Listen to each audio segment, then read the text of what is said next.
Hi, so this is a video to show you how to hide and show keys within a vocabulary on NuVoice.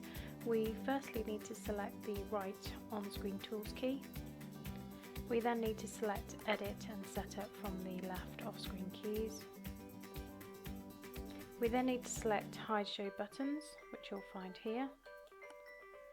Now we're firstly going to hide some keys, and I'm just going to show you some for example. Now you'll see the keys I am selecting are turning grey. Once we have finished selecting the keys that we wish to hide, we're going to select the text area to exit, and we'll go back to that page.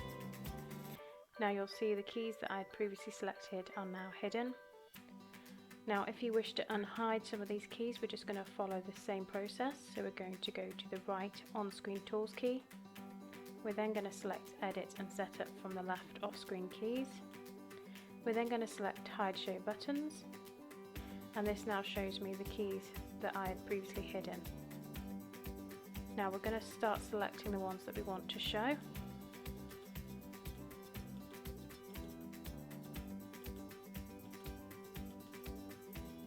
And once we've finished selecting the ones that we need, we're then going to select the text area to exit. And then we'll go back to the page, and you'll now see the previous hidden keys are now showing.